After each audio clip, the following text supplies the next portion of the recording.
तो blood pressure high किसे कहते हैं। तो मैं यहाँ पर आपको सभी बात बताने वाला हूँ कि ब्लड प्रेशर होता क्या है और इसकी नॉर्मल वैल्यू क्या है और ये हाई क्या होता है और लो क्या होता है। ठीक है, ये हालांकि बड़ा ही इंटरेस्टिंग टॉपिक है, ध्यान से समझिएगा, ज़्यादा टाइम हमें इसमें नहीं लेना है, केवल काम की बात को पढ़ेंगे। ठीक है, तो सबसे पहले मैं बात करूँ बीपी। बीपी का मतलब होता है रक्त दाब, यानी कि रुधिर का दबाव। ठीक है, ब्लड प्रेशर। तो बीपी का मतलब समझ में है आपको। ठीक है, तो blood pressure, BP means blood pressure. अगर हम इसकी सामान्य अवस्था की बात करें दोस्तों, तो कितना होता है, 120/80 होता है। यानी कि जो डिजिटल ब्लड प्रेशर नापने की जो डिजिटल मशीन होती है, आपने देखा होगा कि टाइमिंग की तरह टाइमर मशीन आ रही है टाइम टाइप की।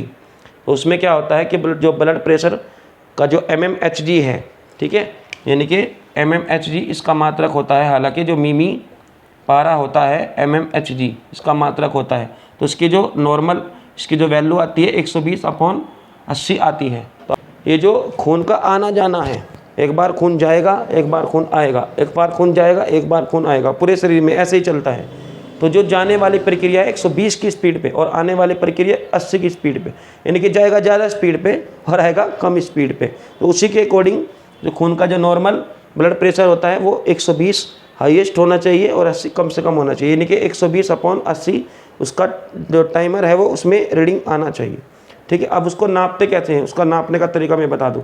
तो डॉक्टर के पास एक पट्टे की तरह होता है, वो यहाँ पर लपेट देंगे और लपेटने के बाद उनके पास एक छोटी सी एक इस तरीके से फुलाने वाला होता है। मैं आपको अगली वीडियो में दिखा दूंगा कहीं से ला करके कि किस तरह से वो काम करता है। ठीक है, अब उसमें हवा भरता है। हवा भरने के बाद वो हाथ पे जो पट्टा लपेटा था वो फूल के बड़ा हो जाता है।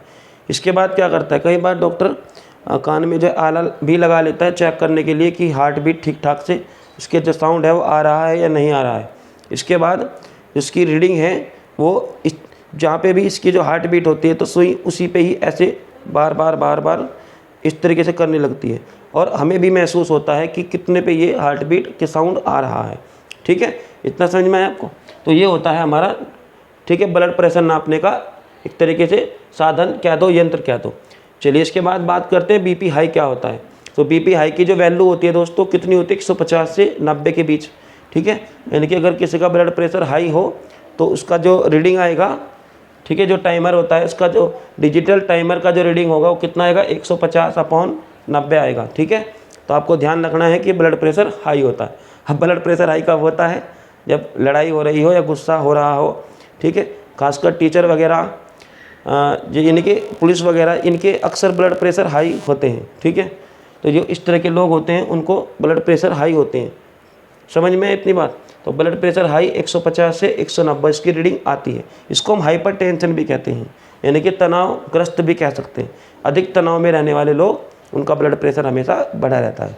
ठीक है, अब अगर आपको ब्लड प्रेशर घटाना है तो इसके लिए आप क्या करते हो, इसके लिए आप मनोरंजन वगैरह करते हो, दोस्तों में बैठते हो और बहुत आराम से, अगर आपने कोई एनिमल्स कुत्ता वगैरह पाल रखा है तो उसको लाड दुलार करते हो तो ये धीरे धीरे नॉर्मल में आ जाता है।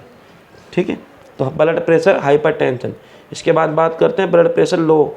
तो 90 से 160 आना चाहिए, इसको हम लो टेंशन बोलते हैं। ये भी खतरनाक है दोनों खतरनाक ही। ब्लड प्रेशर का बढ़ना भी खतरनाक है और इसका घटना भी खतरनाक है। अगर घट रहा हो तो भैया नींद आती है। ये ध्यान रखिए, क्वेश्चन कई बार एग्जाम में पूछा जाता है कि अगर रक्तदाब घट रहा है तो चक्कर आना, नींद आना, आदमी ऐसे घूम रहा है, खड़ा खड़ा भी गिर सकता है। तो ब्लड प्रेशर लो के टाइम ये रीडिंग आती है। ठीक है, और ब्लड प्रेशर हाई के दौरान एकदम बेचैनी रहेगी शरीर के अंदर। ठीक है, आदमी टीवी देख रहा हो तो टीवी में भी मन नहीं लगेगा। ठीक है, म्यूजिक सुन रहा हो तो वहाँ भी मन नहीं लगेगा। कुछ भी काम आदमी नॉर्मल तरीके से नहीं कर सकता जब उसका ब्लड प्रेशर बहुत ज़्यादा हाई हो। तो हाई ब्लड प्रेशर वाला आदमी खुद तो खतरनाक होता ही है, दूसरों को भी टेंशन देता है बिना मतलब। ठीक है, इसलिए ब्लड प्रेशर हाई वाला आदमी कम वाले की तुलना में ज़्यादा प्रभावी होता है। ज़्यादा खतरनाक कौन सा है, ब्लड प्रेशर हाई वाला। इसलिए कोशिश कीजिएगा ये तो हो जाए, लेकिन ये नहीं होना चाहिए। वैसे दोनों खतरनाक ही है, लेकिन ये ज़्यादा खतरनाक है हाई वाला। अगर हम दोनों का भी कंपैरिजन करें, हाई वाला ज़्यादा खतरनाक है। ये कुछ भी कर सकता है, कुछ भी मतलब सुसाइड भी कर लेता है। जब आदमी खुद सुसाइड करता है, आत्महत्या करता है, तो वो भी इसी कंडीशन में ज़्यादातर होती है। ठीक है, और कई बार तो अगर कोई आदमी अपने हाथ की नस वस काट लिए, जहर वहर खा लिए, तो उसका जब ब्लड प्रेशर बढ़ा हुआ होता है तो तब तो ये कर लेता है। लेकिन इसके बाद अगर वो कोशिश करता है कि अब की बार बचा ले, तो अब की बार मैं उसको नहीं खाऊंगा। ठीक है, फिर इतना खतरनाक है कि 1 मिनट में उसको कम कर देता है। जब भी कुछ गलत एक्टिविटी करेंगे ना तो ये मैंने क्या कर दिया भाई। जैसे कई बार आपने देखा होगा कि आवेश में आके आदमी कुछ भी कर देता है, ठीक है, तो ये ब्लड प्रेशर हाई का ही सारा का सारा कमाल होता है, ठीक है। या फिर बच्चे लोग मैदान में दौड़ रहे होते हैं तो उस दौरान भी ब्लड प्रेशर हाई रहता है।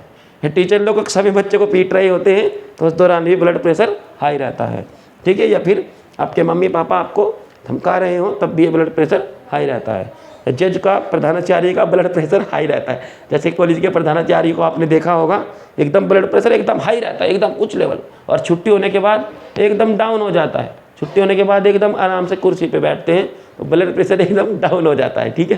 तो स्कूलिंग टाइम में प्रधानाचार्य का जो ब्लड प्रेशर है वो एकदम हाई रहता है, ठीक है, हर ज़्यादातर हाई रहता है, ठीक है, कम का तो कोई मतलब ही नहीं। और इसके बाद वैसे ब्लड उस दौरान हाई रहना चाहिए भी, तभी तो ज़्यादा इफेक्ट होगा। ऐसे ही दोस्तों ब्लड प्रेशर लो के लिए, जैसे हम सो रहे हों, आराम कर रहे हों, तो ये ब्लड प्रेशर लो होता है। अगर आपको घर में कोई बात मनवानी हो पापा पे, मम्मी पे, उनसे खासकर बात कब कीजिएगा, जब ब्लड प्रेशर लो हो। लो मतलब वे आराम वगैरह कर रहे हो, ठीक है। तो आपको समझ में है। तो ब्लड प्रेशर के बारे में आपको ये मेरा वीडियो कैसा लगा, तो दोस्तों आप मुझे कमेंट करके ज़रूर बताइए और अपने दोस्तों के साथ इस वीडियो को ज़रूर साझा कीजिए। तो फिर मुलाकात होगी अगले वीडियो में। धन्यवाद।